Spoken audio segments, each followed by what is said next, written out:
specters alike. Your ghost host with the most, Tiki here.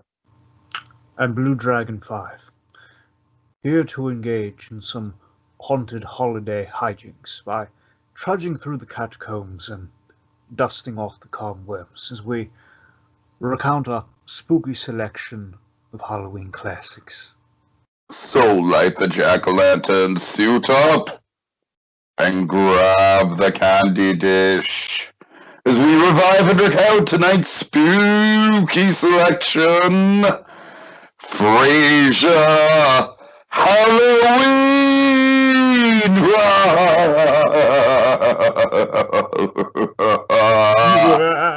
It's so generic that it's evil!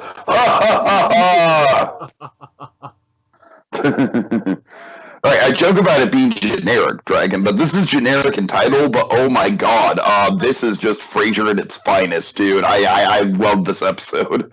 Reminds me like, oh yeah, I need to go back and rewatch this show. I need to go back and watch it again because there's so much good stuff to like about it. Dragon, this is just like a communication breakdown for the ages, my friend, and I loved every minute of it. It's delightful. Don't know what else to say. Oh, I hear that. You know me, big old Frasier fan, and this one out of the we had a couple options on the Frasier Halloween. So I mean, one just kind of starting with one of the earliest, but by the same token, Halloween actually in the name. And this one's made a couple lists in terms of like much like the Frasier Christmas one we covered recently. The whole Miracle on 3rd or 4th Street. It's topped some lists, and people love this. As the Frasier Halloweens go, a lot of fun. Frasier at its misunderstanding comedy finest. This one, it's a cavalcade of comedic chaos. It's wonderful. Okay. So any background on this, Dragon, or should we just dive right in?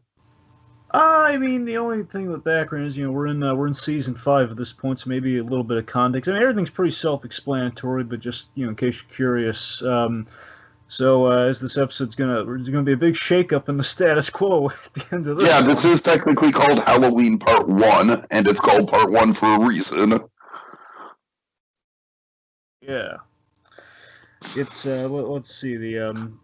So of course, yeah, it's the thing, folks. So yeah, it's part 1, but you're probably wondering, just in case you recognize it, if you watch this, like do like a watch along sort of thing. You watch it, then you listen to us recap or some such, or you go back to this after we're talking about it. It's just it says part 1. We're not covering part 2 because it's literally after Halloween. That's why. So that's the thing. If it were like literally like right after this, maybe, but it's not. It's like I think like a week or so after. It's not Halloween being the point. So yeah, and also Niles' marriage, he's separated, but he's still technically married. So just in case you're curious, that's kind of where he's at on the whole thing with Maris right now, because he has a rocky relationship with Maris, as you kind of know throughout the show. So there's some stuff there. So pretty much you're all caught up now. That's all you really need to know. That and Kelsey Grammer has shorter hair now, so you're all caught up. Nice. Okay, let's get started. We start the episode with Niles in costume saying trick or treat, or should I say pip pip? Just right off the bat, Dragon, that's like everything you need to know about Niles in a nutshell. It is. You know me, I love me some David. Again, I love everything about Frasier, but I mean, Kelsey Grammer and David Hyde Pierce, they always kill it, man. Never do they not deliver. Never. All right, that's an early contender for the end sting, Dragon. Just pip pip. Pip pip. All right. So let's see. So Niles and his father are arguing about the outfit. Tell them what's going on. Right. So we, Niles is dropping off Martin's costume, which is not Sherlock Holmes, much to Martin's dismay, but it's the next best detective, Lord Peter Wimsey.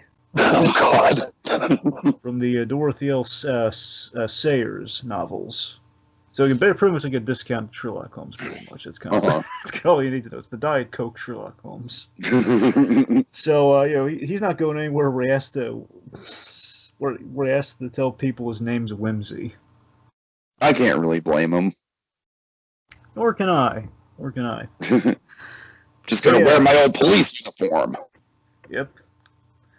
So let's see. Of course, this leads to some exposition, as we tend to do through conversation on Frasier in Act One, where oh, by the way, the little text card at the start of the act, I think, is whimsy too. So there's that. Whimsy, yes.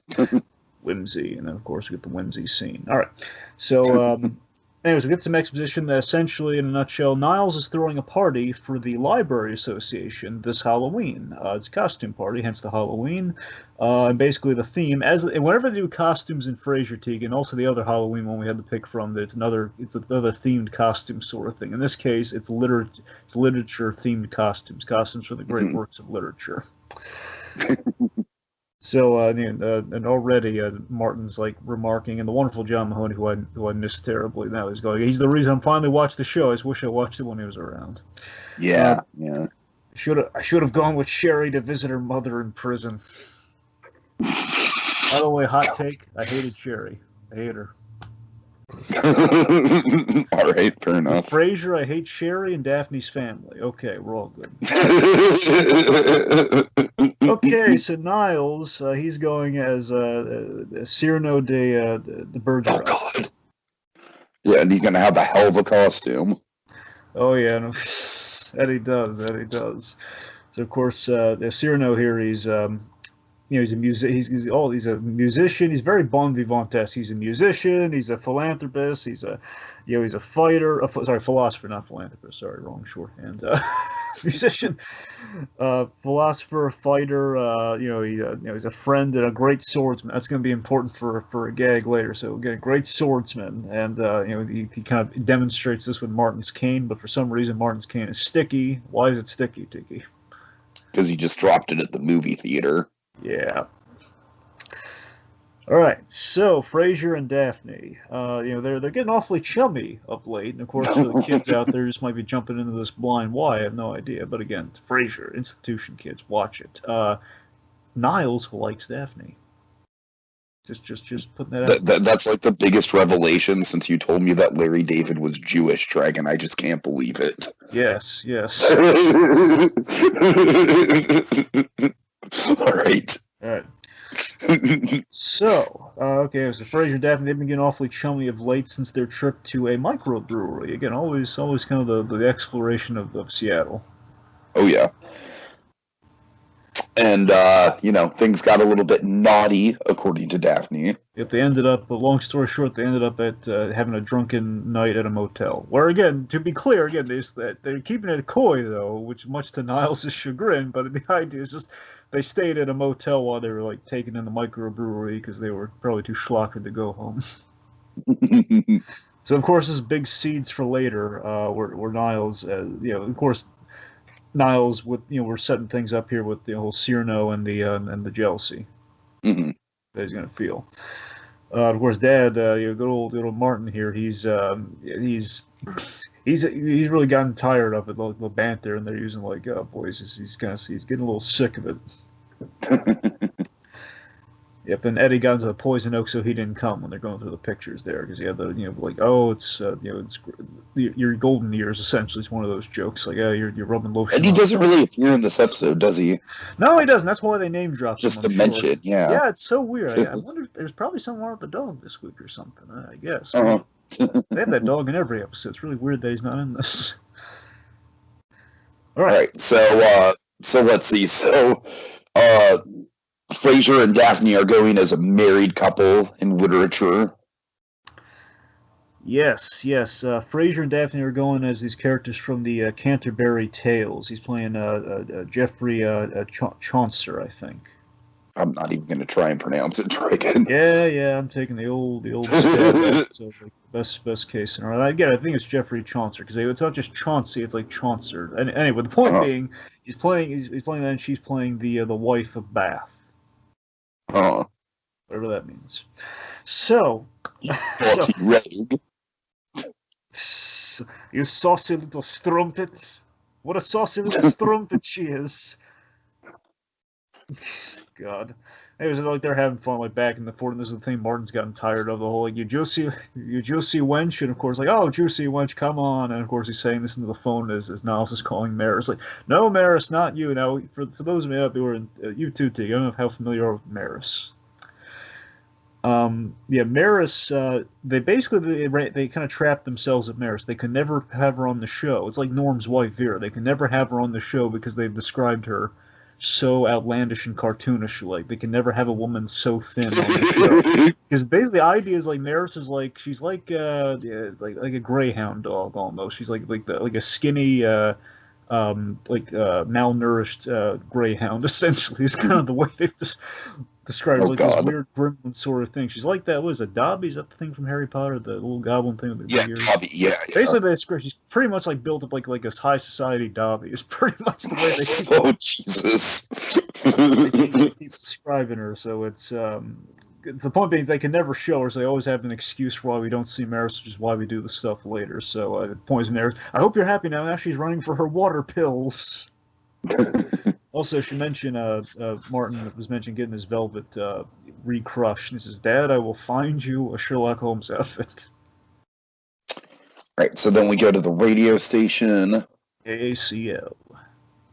Let's just kind of yada yada past it. So this dragon just point is Roz is kind of off her game. She's bringing in the wrong call. She's calling in for a nail appointment on air.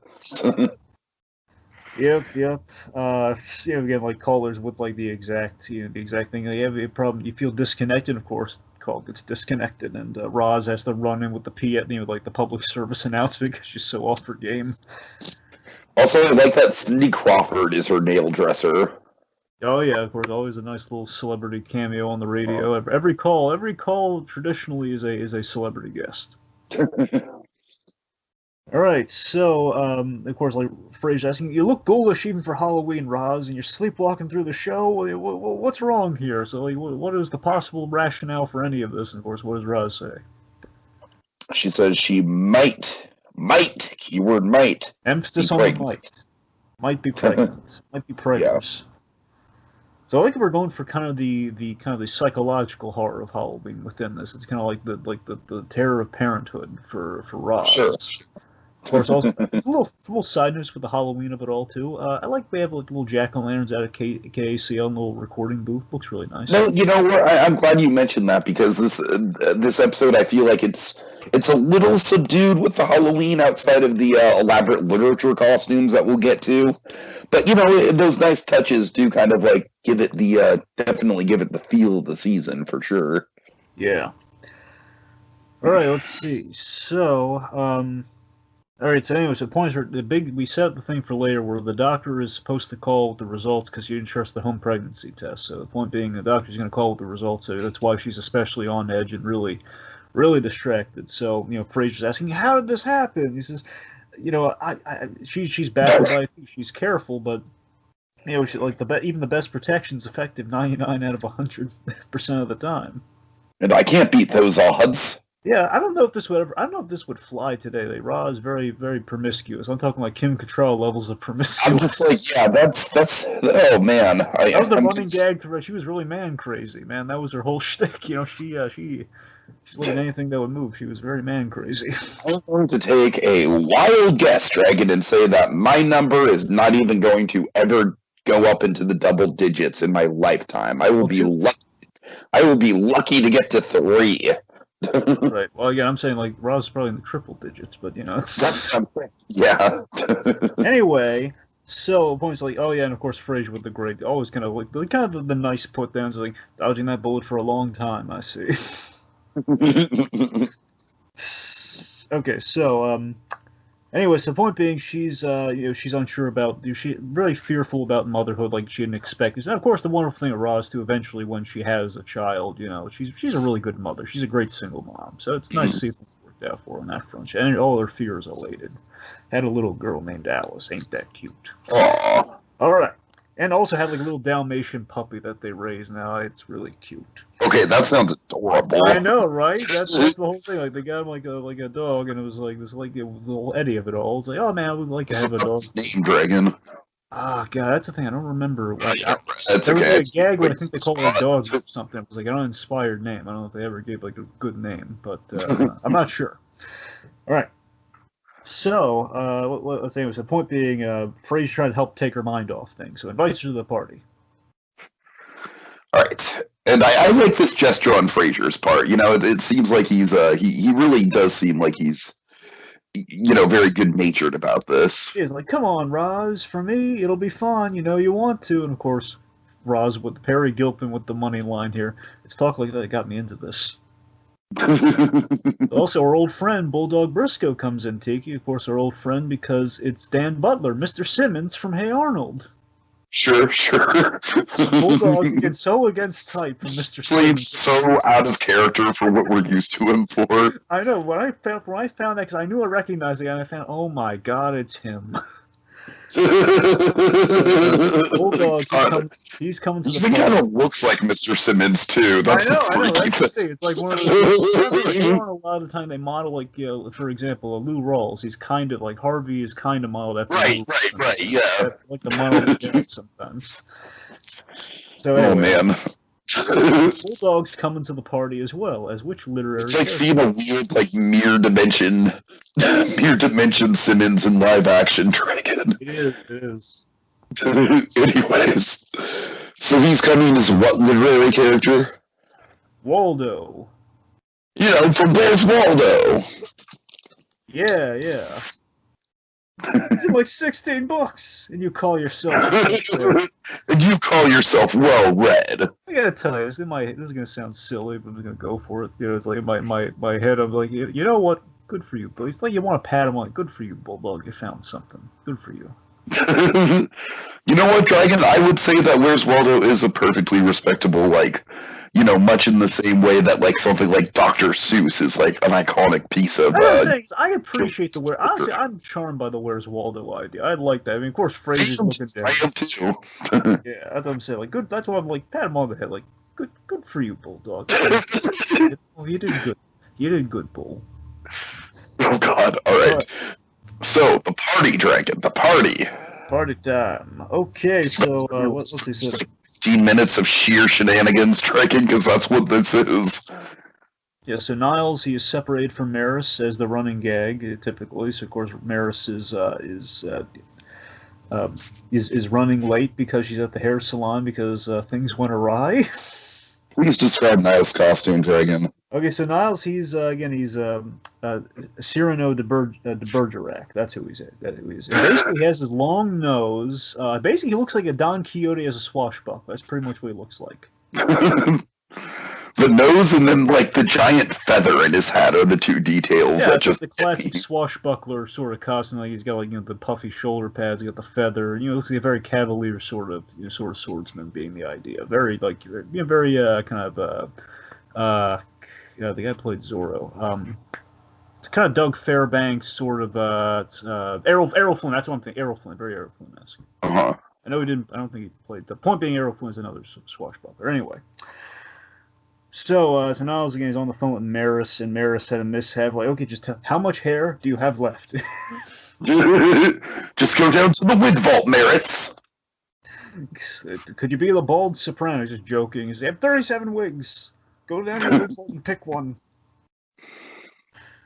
All right, so let's see. So again, it's, this evening means a great deal. Maris, this evening means a great deal to me. If you have ever cared about my feelings, you must come. And of course, this is the kind of stuff that dooms Niles' marriage right now. It's all just very sad. I mean, if there was any question at this point. Yeah. Well, again, separated at this point, it wasn't looking good. So it's it's like, yeah. Right. The coolest thing to come from the separation is I love the set that we're in because this was Niles' new apartment. His new apartment looks so much better than the old kind of set they used. Anyway, so Niles, you'll notice, and we kind of set this up throughout the episode. Niles is stress drinking. He's drinking a lot of wine, which of course leads to a lot of accusing him of being drunken. All right. Oh man, Dragon, this. I honestly don't know how we're going to cover this without just going through every line because it's so dialogue heavy. Yeah. So we have to be careful though because of the editing, Dragon. All right, let's not make it too long. Gotcha. Anyway, so so the abridged version here. So let's see. So Daphne and Martin arrive. Sherlock got the wrong apartment. They didn't. You can complain that old lady gave you candy, gave you peanut butter cups, didn't you? Peanut butter cups. I love the specificity of that. What's interesting about the peanut butter cups, Dragon? What? I'm gonna go off on like a tiny Halloween Yeah, tangent this will here. help the editing, but keep going. I know. So I think peanut butter cups usually are like an S tier candy, but on Halloween they're like a D tier candy because they're always melted and they're always like crumpled up and mushy by the time you get to them. See, I'm not a peanut butter cups guy, but I never thought about the logic there. You're right. Yeah, that would be a problem.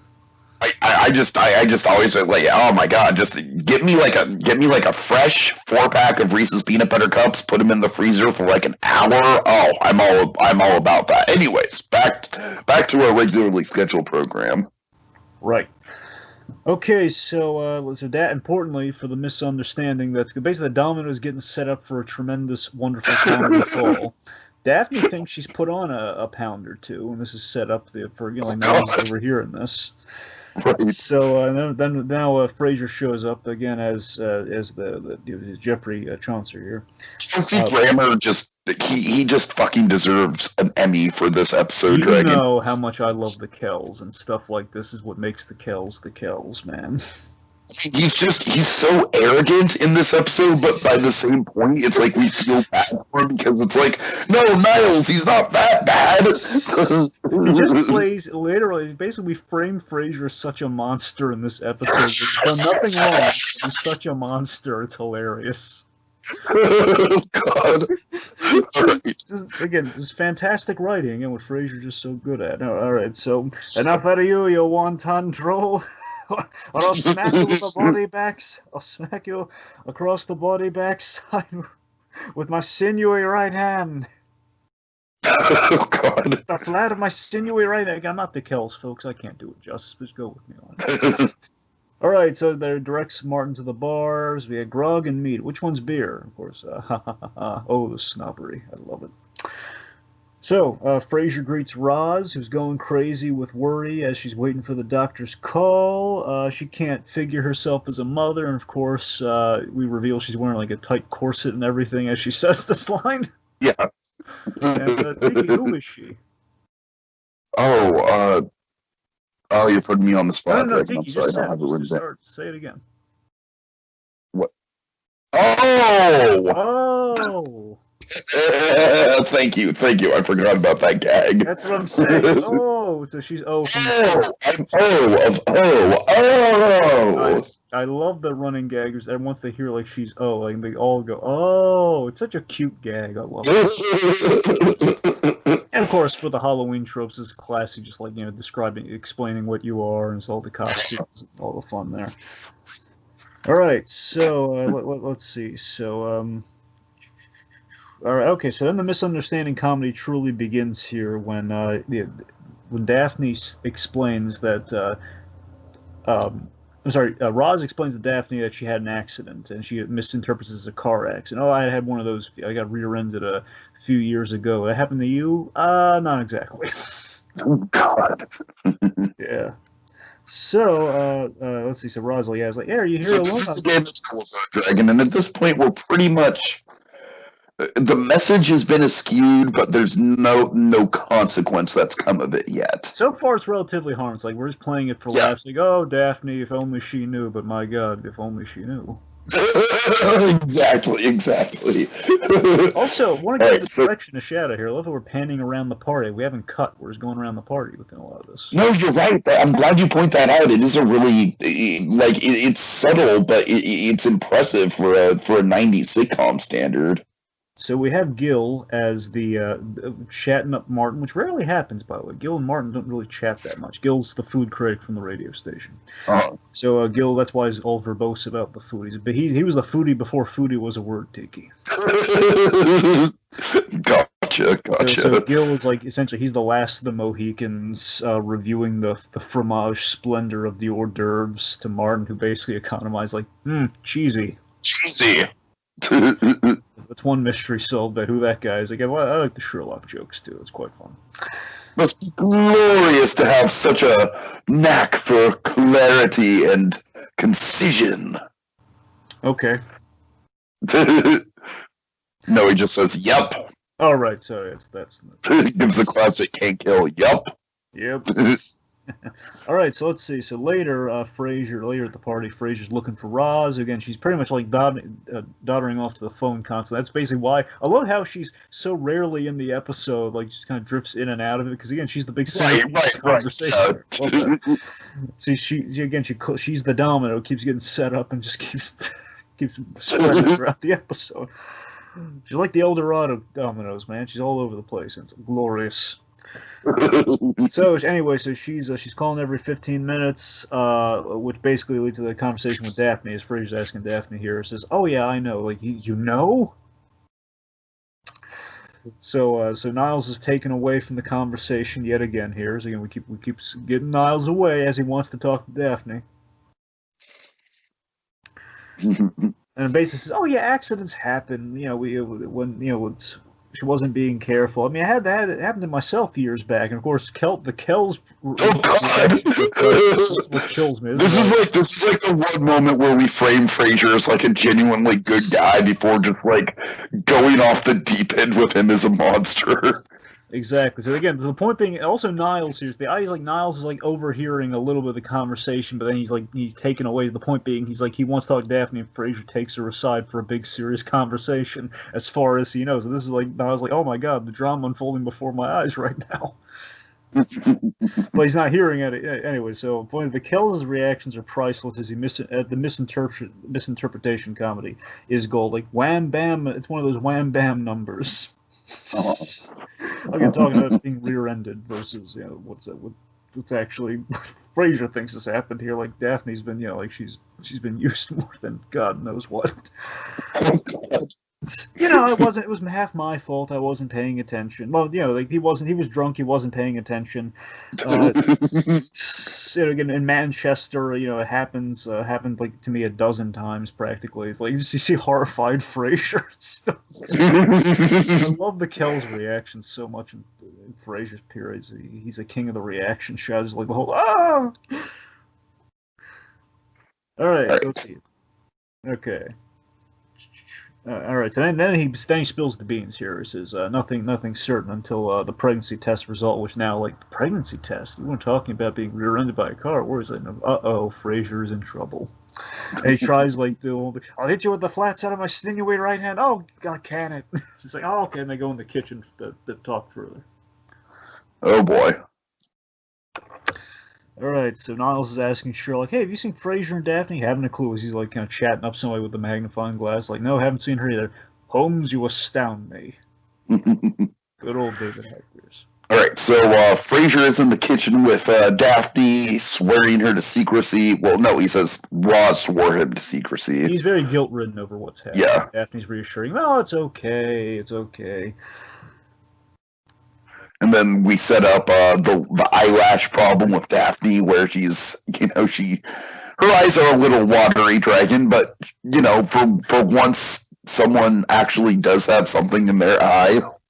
Exactly. She's she's like allergic to the spirit gum or the adhesive on the lashes, so it's making her tear up. And now, so Niles then comes in, kind of eavesdrops and kind of catches a glimpse of what's going on in here. Just promise me you won't tell a soul. We've got to keep this secret. And then Niles is just like, oh. And Daphne mentions the baby and we're talking. We can't keep it a secret forever. My God, we're talking about a baby here. Oh God. And again, I honestly think Niles, just his reactions are as good as the Kells is, Dragon. I feel like Niles' reactions are even funnier given the context. I know, nothing. Frasier's just like, oh, how could I have been so careless? These things happen. It's not your fault. Yes, well, you'll know who gets the blame if this gets out. Don't worry, I'll protect your reputation. That's the most horrifying line out of context. Yeah. Oh, God. All right, let's see. Yes, and then we have this great... That's what I'm saying. Just David Hyde Pierce. Nothing makes me happier than David Hyde Pierce when I rewatch the old episodes of Frasier when he has these moments like this. And so Frasier opens the door. And we have the big monstrous bit with Frasier here. He opens the door. Bonks Niles in the nose, his long comedically extended nose. And it's just... oh, what's... What's your nose bent out of shape about? What are you bent out of shape about? So Niles is gobsmacked and like, oh my god, my monstrous brother is he's impregnated his essentially. Yeah, I know she's like the home healthcare worker for Martin, but for all intents and purposes, she's kind of the maid at Frasier's place. She's kind of the cleaning lady. Uh-huh. Anyway, the point being, he's he's knocked her up and he's just like blaming her for it and everything and he's for the reputation. Again, Niles loves this woman too. It's like, oh my god, my brother, and it's just laughing at his misfortune. Oh, what's your nose bent out of shape? He's evil. He's evil. To get more phone numbers. Yes. Oh god. Then we have now we're after the act break. Panache. Yes. Gosh. Yes. All right, so Frasier's eyeing this. Oh god, so he's eyeing the Eve, the lady dressed as Eve here. Again, initially it looks like it might be Lady Godiva, but no, it's even more seductive and evil connected. It's Eve, and Frasier's the devil. Get it? Right. All right. There's a literary figure I want to get to know to better. The door, trick-or-treating. Oh, how'd you get past the door, man? Niles says. We live in the building. This is just not the right night for this. I'm sorry, but it's Halloween. Then, oh well, okay, a crab puff for you, a gravlex for you, and Pay for a Dracula. pate for Dracula. Now off you go. So again, that's hilarious. Just like, and Niles wouldn't have candy for children at this party, and he's just the fact he's using the fancy hors d'oeuvres of the party. And again, the trick or treating of Halloween too. That's kind of nice to work in there. And we'll have a fun payoff for it later on too. So within all of this too, it's like Niles, he keeps getting interrupted with his conversation with Frasier. Frasier's hitting on more poor victims, as Niles says.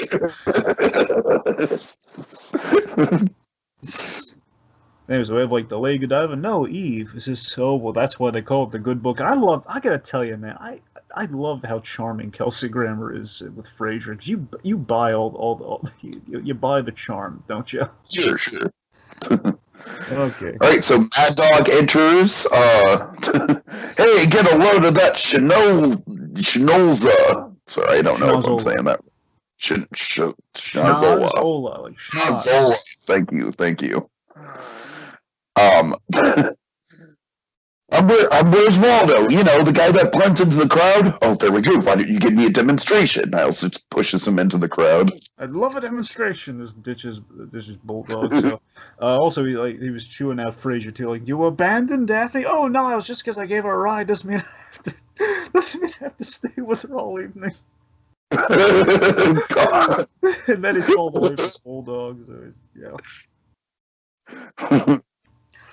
All right, so Frasier continues to put the moves on Eve, and I think one of the funniest lines Frasier has to Niles in the whole thing is, "This pointy head is a Bay Magnet, Niles." Oh God. Oh God, dang! So he's accusing a very accusatory, irate Niles is being accused of being drunk by Frasier. Here, he says, "You're drunk." Like a fox, he says with all the moral compunction he can muster. Like a fox, I'm drunk. And he's a little tipsy. But still. Says, I know about the baby. And of course now he's just blaming, oh God, Daphne spilled the beans and she just said she wouldn't. Says, oh, that blabbermouth, I'll wring her neck. And now it's like, oh my God, my brother's a monster. Like, have you no conscience? This is the compassion of Niles for like the single woman and a baby, let alone Daphne. He says, "What are you gonna do about it? I guess I could give her a raise." And it just monstrous Frasier just keeps building and building. He's just so monstrous. Mm-hmm. Yep. All right, so then Roz comes by, like, hello, and of course Roz overhears us about the whole pregnancy thing. Oh, hello, Roz. And now Frasier's in the doghouse. Oh God. He's trying to explain. Daphne told him. Who told Daphne? Well, that would be me. So we have more children at the door, Tiki. What happens? Yes. So, hold on one sec. Oh, what is it with all you children? Isn't it past your bedtime? Frankenstein. I don't know exactly who this guy is, Dragon. Yeah, just there's a rando for the episode, Dr. Krovitz. Like Okay, just a rando. I wasn't sure if he was like a side character. No, it's like another doctor that's at the fancy party. Gotcha. Well, Dr. Krovitz, who's dressed as Frankenstein from the Mary Shelley Frankenstein being the idea. And then Alice from Alice in Wonderland is an actual kid. Yeah, but it must be your wife Sylvia. I don't know her. Okay, so Frasier explains as Martin explains to Roz the whole thing as Martin overhears. You are? You're pregnant? Oh God! Nice going, Frasier, says an upset Roz, and of course Frasier says, "Well, he's the master of deduction. It was only a matter of time until he figured it out." Oh God! All right, let's see. So Niles, he's there for a crying Daphne. It is. I keep telling you, it's my lashes. Niles like, oh, you brave lashes. And it's just like, oh, you brave, beautiful woman. As roaches as you are beautiful. Exactly, and he's just melting. He's already basically he has an excuse to melt for in person now because he thinks, "Oh God, oh, you should be drinking that poison." Here, Roz, drink this. It's so funny. Well, if you have any tissues, like if you don't see it, I don't have it. It's very dry Perry Gilpin comedy. He says, "Oh, I'm sorry, let me find you a cocktail. Let me help you out there." So, oh, you hurry back, brave girl. Cheesy, but it's just fun. All right, so then boy, so we get Martin in on the shenanigans Dragon. It gets worse. Oh God. So so he tells Martin that this is Martin already knows. This is you know, and it just barely fades like, look, I'm fond of her, but she's no Sunday school teacher, and this is like Gob's like, oh my God, you know Daphne, she does your physical therapy, man, come on. Well, he's thinking that. Yet again, gobsmacked. I blamed Frasier. Why you blame Frasier? He's the father now. Martin's go. It's like what? Oh God. So just to track this, Martin thinks that Frasier is the father of Roz's baby, and then everyone else thinks that Daphne is having the baby, right? Niles thinks that Daphne's having the baby. Yeah, Niles thinks that Daphne's having the baby. Frasier actually knows the truth, as does Roz. Right. That's where we're at. Gotcha. Okay, let's see. Anyway, so again, Niles is explaining to Martin. He's the father. Anyway, so now Niles gets an idea. Tiki, do you remember what the idea is? Yeah, the idea is to propose, of course, because what else would you do when you've been drinking wine all night, Dragon? And I love that he has like a drunken slur too, where it says, a monumentous decision. So out of honor, I'm the only member of this family with a sense of honor and decency. I'm going to marry her, and this is where Martin comes up. You're still married. Again, technically, you're still married. So yeah, he says you're still married. Marriage is never needed. And again, I like that Niles does have a big heart, man. He's got a heart on his sleeve. He does care for people. Again, he's an honor-bound therapist, but also he loves Daphne truly, and he's like, I'm going to be there for Daphne, whether even if this is like the last push I need out of the marriage, man. This is a woman who does, and of course, traditionally, Niles and Roz, a very contentious relationship. They always take pot shots at each other in conversation. They always kind of mock each other. So I didn't even know you liked her. I wore that mask well. Yes. And he says it so stoically and proud. I know. I wore that mask well. Which clearly, no, everyone pretty much knows he likes Daphne except Daphne. It's the honorable thing. Yeah, right. Divorce your wife and marry the woman who's carrying your brother's child, right? I've made up my mind. That's the moment of I've made up my mind. Nothing's going to stop me, Dad. Enter Gil. Like I'm fumbles with crab puffs. Like not now, Gil. As a Roz and Daphne, they're basically Daphne says she's ready to go home because again she can't. She loved to stay at the party. She's having a good time. Little does she know what's going on. But like she's crying her eyes out. And who's gonna want me in this condition? Now Niles overhears that. Who's gonna want me in this condition? You see Niles like working up the gumption. Oh, poor dear, I want her now. Like Frasier will take care of you. It's like Frasier's gonna give you a ride home, and then Niles like, ha ha, right, ha. Oh God. So he just kicks Roz out of the room. If only he knew. Then he prepares for the proposal as Daphne just leaves to talk to Frasier, asks to go home, is completely like just sacking him there. Like, oh, I'm gonna leave now, Frasier. David Hyde is physical comedy. He's always great with the physical comedy. Like his drunk. Oh yeah. He's very, very stumbly. I love so again. We're building up that he is. It's not the drunk thing's not coming out of nowhere. He's been drinking that of stress for the whole night, and he's like now it's getting worse with all this Daphne stuff. All right. So now we're on the outside of the party in front of all the crowd. So Daphne's asking Frasier to take her home as he's continuing to flirt with Eve, and he's getting somewhere with it, man. Eve's down the party. Of course, oh yeah, I'll do my makeup. I feel naked without it. Ha ha ha ha. So, of course, he says, "Oh, you blabbermouth," with the whole misunderstanding. I didn't say a word. As far as Niles is seeing, oh man, it's just he's yelling at his poor, at the poor woman he knocked up. I can't stay here like this. Look at my eyes. It's your own fault. And come in, Niles. I am dreadfully sorry for your condition, Daphne, but it is your own fault. You should have read the package before you used it. Read the directions on the package before you used it, which is double entendre, but regardless, any way you slice that. Says, all right, but not. Niles is just standing there, just getting like more and more heated. You see like the fuse going off on Niles. Like he's building. Like, oh god, like, you see, he wants to do it in private, but now he's incensed. So Frasier's like, all right, but not until I get Eve's phone number. Have a drink, or I don't know, smoke a cigarette if you'd like. And this is where Niles is like, okay. Niles, he's just had enough. Like, I can concern myself with your little problem and let that your little problem stand in the way of what I'm doing here. He says, that's enough! Oh, God. So he chews Frasier out. You cad, you bounder, you rot! I love when High Pierce gets Shakespearean. It's great. This is not this. I'm not concerned about your next conquest. It's your last one! Oh, I have plenty of proof, and this leads Kelsey Grammer coming for the kill with the line here. Do you remember?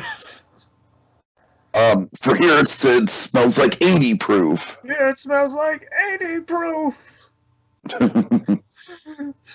Of course, like this lady's here before you in dire need. And of course, really, it's not that bad. I can find someone else who will take me home. So Martin's trying to stop him here because Martin, again, he's kind of now Martin has figured out, oh, he thinks it's her, so he's trying to stop him. But no, I told you, don't stop me. If you aren't man enough to stand by her, I will. So Frasier tries to clarify that. Niles, listen, before you say anything else, like, no, it's time for an overdue lesson in chivalry.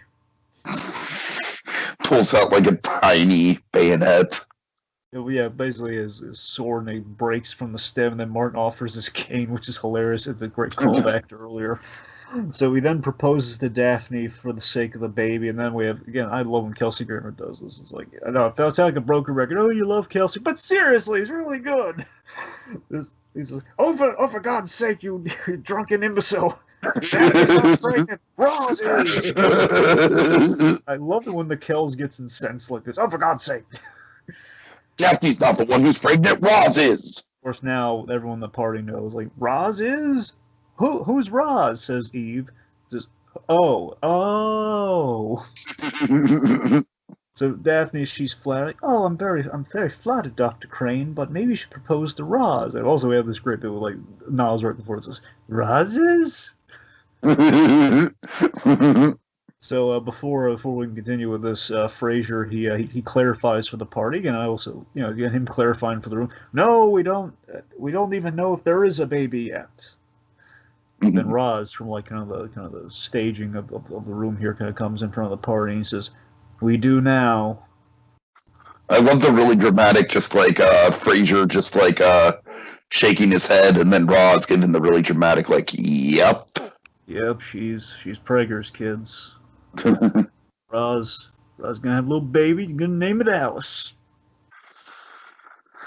I like the foreshadowing that we had Alice in Wonderland in this episode. Yeah. Oh my God! I never thought of that. Well, I don't even know if they thought of the name at this point. That's serendipitous, man. No, That's I awesome. doubt it's intentional, Dragon. Yeah, that'd be cool if it was, though. Anyway, so then we have, of course, like, the tossed salad, scrambled eggs gag, as it were. Basically, we don't hear it's a dialogueless gag as Kelsey Grammer sings the song, and we see Eve. Frasier didn't get his phone number because Eve left with, take your guess, the devil. You get more reason you need to see Lucifer season 4, my friend. You really do. So, Right. and then Niles is he's basically conked out from all the booze and with his bird, and that's the ending. Right, so final thoughts, Dragon. I don't necessarily think this is like the most memorable Halloween episode per se. There's not really a ton of Halloween stuff about it, just beyond the costume party and the trick or treating here and there.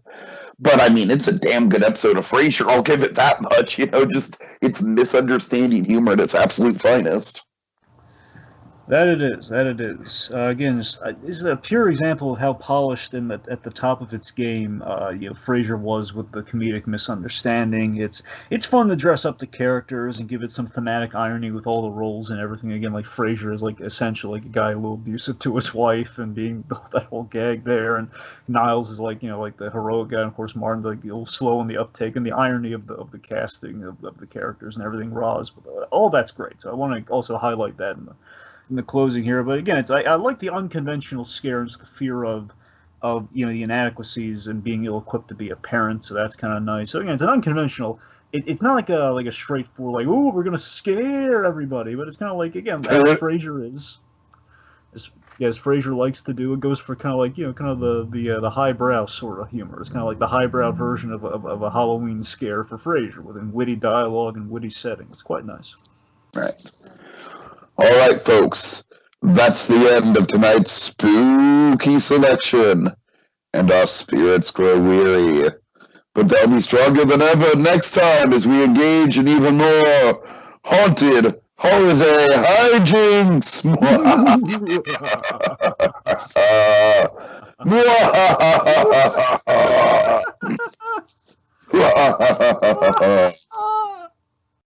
Pip pip.